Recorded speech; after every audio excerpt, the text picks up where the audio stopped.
Ayo, kalian sudah cuci tangan belum? Kalau belum, cuci tangan dulu ya, agar kuman dan bakteri tidak masuk ke tubuh kalian. Sehat sekarang bukan hanya untuk kalian, tapi juga demi orang-orang di sekitar kalian. Oke, kalau sudah, kita lanjut videonya. Assalamualaikum warahmatullahi wabarakatuh. Baiklah anak-anak sekalian, sebelum kita memulai pelajaran, mari kita berdoa dulu. Berdoa sesuai agama dan keyakinan masing-masing. Harapannya semoga kita semua mendapat ilmu yang bermanfaat. Berdoa mulai. Bismillahirrahmanirrahim.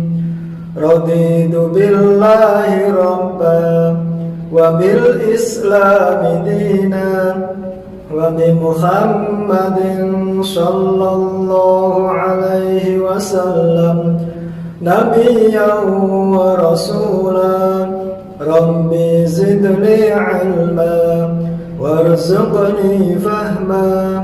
Rabbi shrah li sadri wa yassir li amri wakhlul 'uqdatam min lisani yafqahu qawli. Amin ya rabbal alamin. Assalamualaikum warahmatullahi wabarakatuh. Selamat siang. Salam sehat buat kita semua. Semoga pada siang hari ini semangat kita tetap untuk senantiasa belajar dengan baik. Anak-anakku yang saya cintai, pada kesempatan daring siang ini saya ingin menjelaskan tentang proses kerja pembuatan prototipe, khususnya produk barang maupun jasa. Yang pertama, untuk pengertian prototipe, pada kesempatan minggu yang lalu juga pernah saya jelaskan sedikit. Maka pada siang ini juga akan saya terangkan kembali biar lebih jelas bahwa yang dimaksud prototipe produk ini maksudnya adalah purwarupa produk, yaitu bentuk dasar dari sebuah produk, merupakan tahapan yang sangat penting dalam rencana pembuatan produk karena ini menyangkut keunggulan produk yang akan menentukan kemajuan suatu usaha di masa mendatang. Dikatakan sebagai tahapan yang sangat penting karena prototipe ini dibuat untuk diserahkan pada pelanggan atau lead user agar pelanggan bisa mencoba kinerja prototipe tersebut. Kemudian berikutnya jenis-jenis prototipe. Ada visibility prototyping.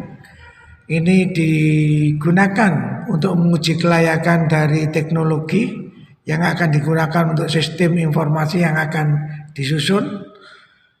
Kemudian ada requirement prototyping, juga digunakan untuk mengetahui kebutuhan aktivitas business user. Ada desain prototyping, ini digunakan untuk mendorong perancangan sistem informasi yang akan digunakan. Dan ada implementation prototyping, yaitu merupakan lanjutan dari rancangan prototipe. Prototipe ini langsung disusun sebagai suatu sistem informasi yang akan digunakan. Kemudian prototipe dan desain produk, di situ kita gambarkan bahwa desain produk ini merupakan produksi bahan yang memerlukan proses manufaktur yang melibatkan biaya modal yang lebih tinggi, kemudian mahal dan memakan waktu yang diperlukan untuk membuat desain kostum dan seterusnya. Sedangkan prototipe ini akan berusaha untuk mengganti bahan dengan sifat yang menstimulasikan materi, menstimulasikan materi. kemudian kompromis dan menggunakan proses yang fleksibel. Ya, itu gambaran sedikit tentang perbedaan prototipe dengan desain produk. Berikutnya tahapan-tahapan prototipe ada beberapa, di antaranya yang nomor 1 adalah pengumpulan kebutuhan, ya, pengumpulan kebutuhan, di mana pada tahap 1 ini pelanggan dan pengembang bersama-sama mendefinisikan format dari seluruh perangkat lunak, mengidentifikasikan semua kebutuhan dan garis besar sistem yang akan dibuat. Kemudian pada tahapan kedua, membangun prototyping, yaitu dengan membuat perancangan sementara yang berfokus pada penyajian kepada pelanggan, misalnya saja dengan membuat input dan format output. Tahapan berikutnya yang ketiga yaitu evaluasi prototyping, di mana pada evaluasi ini dilakukan oleh pelanggan apakah prototyping ini yang sudah dibangun sudah sesuai dengan keinginan pelanggan. Jika memang sudah sesuai, maka langkah 4 akan diambil. Jika tidak, prototyping ini direvisi dengan mengulangi langkah 1, 2, dan 3. Langkah keempat sendiri yaitu mengkodekan sistem. Dalam tahap ini prototyping yang sudah disepakati diterjemahkan ke dalam bahasa pemrograman yang sesuai. Berikutnya tahapan yang kelima, ini menguji sistem, ya. Setelah sistem sudah menjadi suatu perangkat lunak yang siap dipakai, maka harus dites terlebih dahulu sebelum digunakan. Pengujian ini dilakukan dengan white box, black box, basis pulp, pengujian arsitektur dan lain-lainnya. Kemudian pada tahapan 6, evaluasi sistem, pelanggan mengevaluasi apakah sistem yang sudah jadi sudah sesuai dengan yang diharapkan. Jika ya, maka langkah 7 dilakukan. Jika tidak, ulangi langkah 4 dan langkah 5.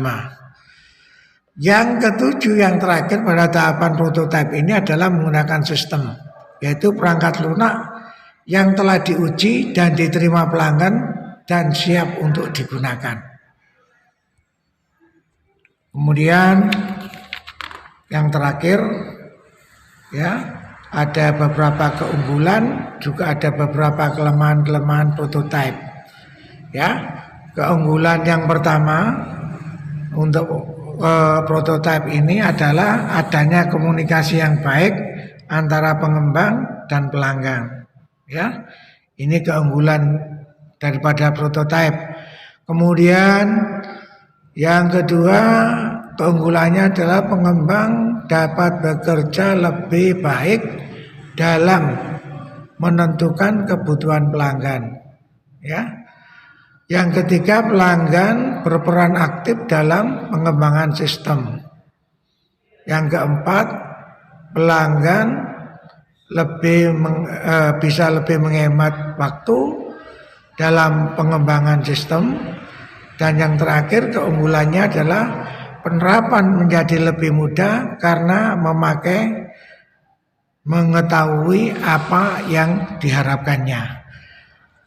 Sedangkan kelemahan-kelemahannya, yang pertama adalah pelanggan kadang tidak melihat atau menyadari bahwa perangkat lunak yang ada belum mencantumkan kualitas perangkat, ya, mencantumkan kualitas perangkat lunak secara keseluruhan dan juga belum memikirkan kemampuan pemeliharaan untuk jangka waktu yang lama. Kemudian kelemahan berikutnya, pengembang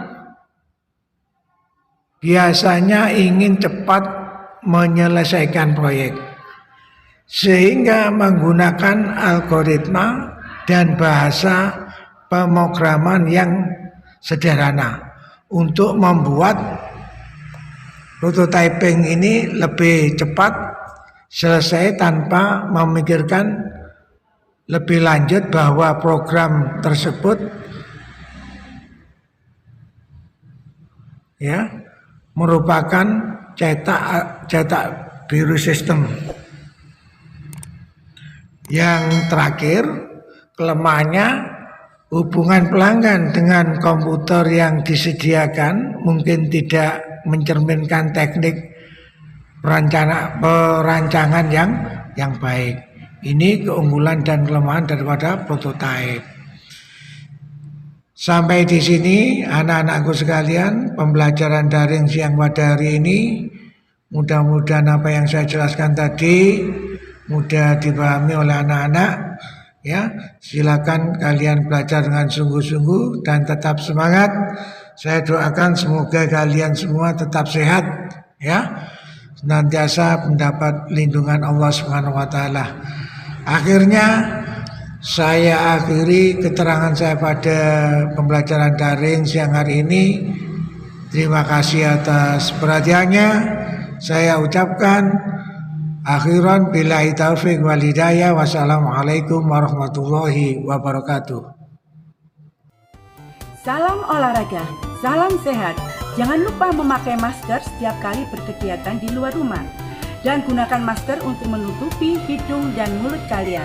Contohnya seperti ini. Oke guys.